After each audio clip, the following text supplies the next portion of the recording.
play, and we're going to be a lot better. You know, we're going to, it's going to sound more like we sound live. You know, we're making, well, no, and that shit never happens. We'll write like 3 songs at a time, and you know, 2 of them was like, oh yeah, we're just pretty straight, pretty, you know, relatively easy to pull off, but we're really happy with it. And one of the tunes will be like, just murder on me. Like, hey, I can barely pull this off. Let's, you know, I'm gonna do this in the song.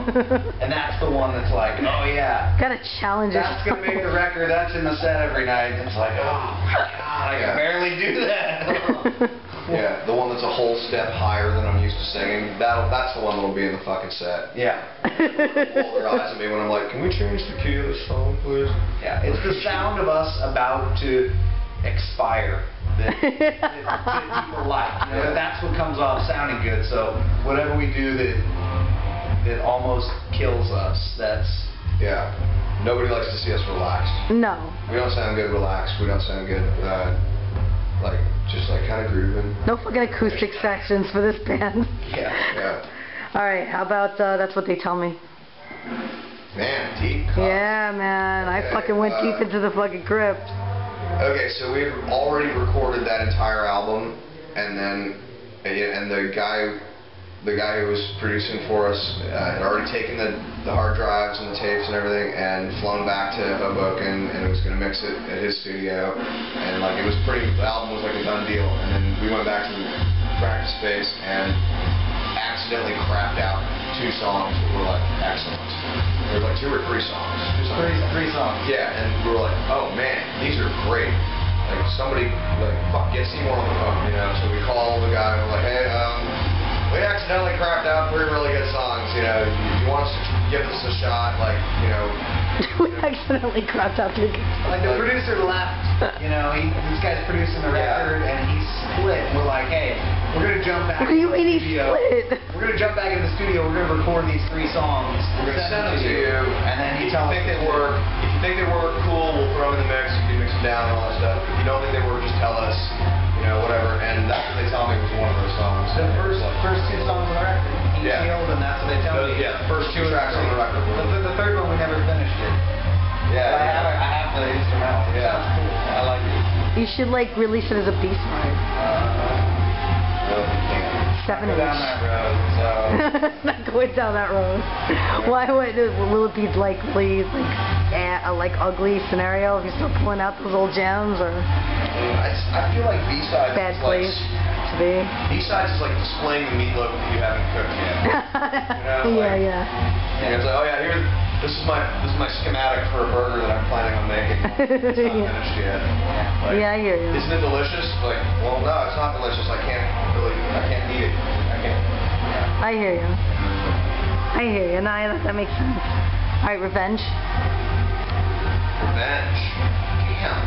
Okay. Damn. That was like. Revenge was supposed to be like the most banging song. At least in my mind, I had it set up that Revenge was going to be like the most banging song. Pretty banging. That it was going to be like that one on that record. That song was going to be like that was the darkness on the edge of town of that song. You know, like that. Like somehow in my head, I thought that song was so fucking cool and so resonant. You know, and I thought it was really like pretty accessible for us, really. And especially for that record. And I was convinced that song was going to be like, man, we're going to be playing that song for a long time. Yeah. Nope. No, Nope. Nobody ever really seemed to give a shit. So it was like, okay, well, we'll just play the other songs on that record. Isn't that weird when like you write a song that you think is the shit, but it's like it's completely not the one that everybody like glues themselves to, and you're like, why that one? Yeah, I mean, like my priorities are completely different now than they used to be. It's like I got really tired of being disappointed in what the singles that other people picked. You know, like, stuff like that. It was like, yeah, because most bands don't have control over that, do they? So it's like, oh, whatever, man. And then you're like, what? yeah. It's not how I pictured it at all. No, not even close. And then you could wind up in a Warrant situation where like that one song defined you and it wasn't even a song you really liked. You just threw it out there and you're fucked forever. You take cherry pie? Yeah, Janie Lane has pretty high class problems. Janie Lane is a miserable bastard because of that shit. Yeah, but he's riding in a ambulance with leather fucking seats and satellite TV and shit. I know about now. He eats his Whamburger and French fries. His Whamburger and fries is still like got extra cheese compared to whatever it is I'm stuck with. Like, Janie Lane's complaining falls on deaf fucking ears around here. That dude doesn't have to work 2 day jobs when he's like at home. He just sits back and collects checks. Yeah, his I guarantee you, his BMI checks are bigger than mine. So. You think even now, yeah? He's still spinning that shit? Dude, I don't even see it on VH1 anymore. He needs to get a fucking therapist. Yeah, he really does. Get a fucking therapist and bitch to them. I have no sympathy for you. I could not make out with a girl. It was like 8 years of my life where I could not make out with a girl without knowing that she was imagining that I was you. So fuck you. Like, fuck your complaining. And she didn't look like Bobby Brown either, so. Yeah. Alright, we'll wrap this up with Daddy. Okay, Daddy. That was, you know, that song took a really long time to pull together. I don't know if you remember this, but like, we were working on that song and we tried it like 30 different ways. It's rich and a drug problem it leads. That's it, yeah. Like, that's good. It's Magic 3. And like honestly, like Celebrity Rehab was a fun show for me for like a couple of minutes, seasons. yeah. And like, you know, in my lifetime I've definitely been captivated by the spectacle of some celebrity burnout or another, like just watching somebody fucking flame out and disintegrate. But oh, Charlie Sheen, you mean? In my old age, that shit's not fun to watch anymore. Like, I've actually watched it happen to real people who aren't celebrities and who don't have Johnny Cochran to fucking get them out of trouble and shit. And it's just sad. It's not cool to watch. Like, it's not cool at all to watch that kind of thing. Like, say hi, Finn. Hi. Madam Strumtag, sorry to bother you. Perfect. Yeah, I don't fucking know, man. You know. I can't do that. Like, I just can't watch that shit anymore. It's just like, this isn't entertaining. Like, what this is really my reaction to it isn't like I can't just like point and laugh anymore. It's like I have like an depressing, right? Like it's like you put on like the Real Housewives or something, you're like, oh, these people are playing this shit up for the camera. But like when you're dealing with a drug addict, that's just exploiting. Like that person's not. Well, there's just never like a happy ending to this stuff. Like it's never. Oh, Mike Starr's dead, man. Well, you know, you remember like when everyone was going ape shit crazy over the Chappelle Show skit about Rick James and you know, that shit was wicked funny. Oh, cocaine's a hell of a drug. And then 6 months later, Rick James dropped dead. I know. Real young. I know. You know why? Because cocaine's a hell of a drug. That shit isn't funny. Like, I mean, that was funny. It was no, funny, the fucking skit was funny, but it's like ironic, yeah. Because, you know, it was like, oh yeah. Wasn't it funny when we were laughing at the tragedy of Rick James fucking being strung out, and Rick James lived just long enough to be part of the joke, and then... I think the thing that's going to happen to Charlie Sheen, too, man. Yeah, and it's like, it's not funny. It's no, it's really not. sad. Like, that whole shit's just sad, dude. And honestly, like, it's hard to find sympathy for that dude, because, like, isn't he a serial wife beater? So... Well, he's an addict. Like, you can't look at him and see anything but addict. You're just like, yeah, that guy's addict. He's classic. Does that excuse it, though? No. It just means he's an addict. It just means, I mean... It's just knowing the difference between a dog and a baboon. I mean, because, like, my dad's been in the program, like, most of my life, and he always says, like, the one thing that you're supposed to do is take responsibility of your own actions. You're not supposed to blame it on your poison. Isn't that, like, step 8, though? Yeah, well... You gotta get through 7 No, I think it's the first one, actually. I think because you can't do the other steps until you do that one. I thought the first one was... Like, you know, I think it's, like, the first one is, like, admit that you're powerless. Yeah, just to admit that you're powerless or not. He has not done that. He's not even. I mean, he's no, he has not.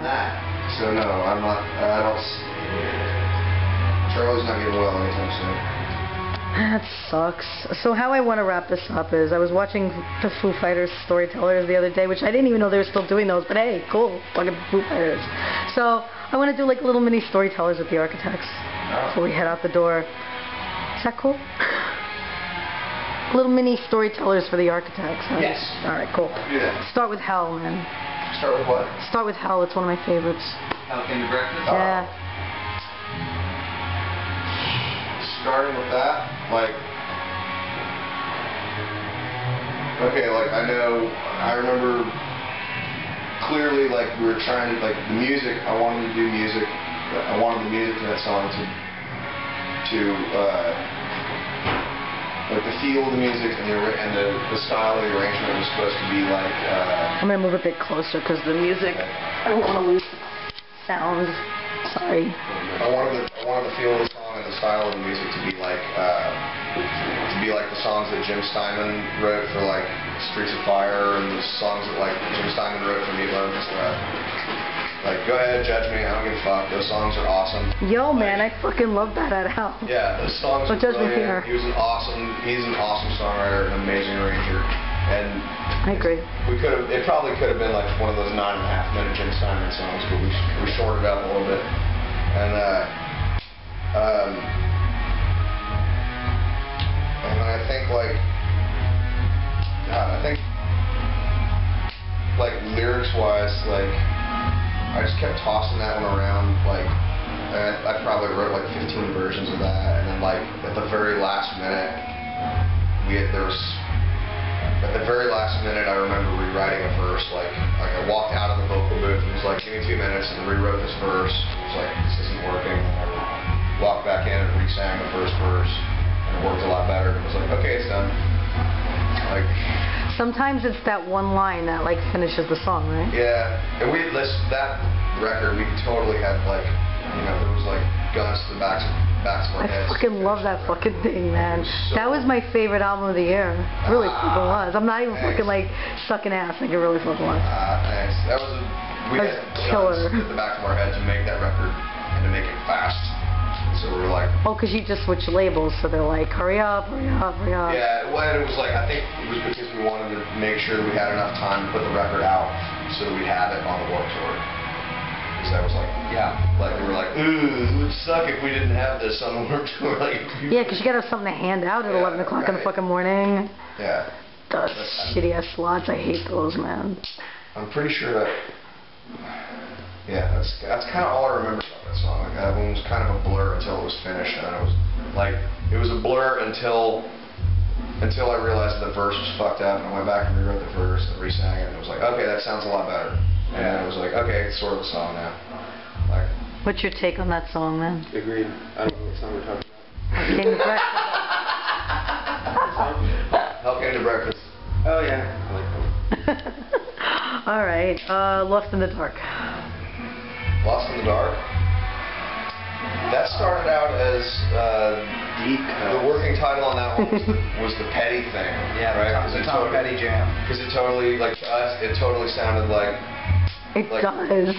Like American Girl or The Waiting or something. It sounded like one of those heartbreakers. And shit, I don't remember. Like. Recording it was really easy, writing it was really easy. I was never quite satisfied with the title. Like I was like, for how bitchin' the music is, I felt like the title kind of fell flat. Like it was like, made this fucking incredible scary movie, and then I called it like Bambi comes back or something. It was like, and the title wasn't killing me, but But you couldn't think of anything twice about that one until we tried to learn it to play it live, and it was like, Jesus fucking Christ, this is hard to play live. Like, we like wrote all the music and then recorded the music, and then the lyrics got dumped on it, and then when then we tried to play it again, I was like, what? Woo, this is really fucking hard. Like, way to set the bar really high for ourselves. It was just like I cannot move a muscle while we're playing that song. Like I have to be so totally focused on playing and singing at the same time, and like because it is just I don't know what. It's like, why is Brandon standing there awkwardly? Yeah, it's like, I'm just like. Like we played it a few times, and I kind of hated playing it live. It's gonna become that song that you want to play.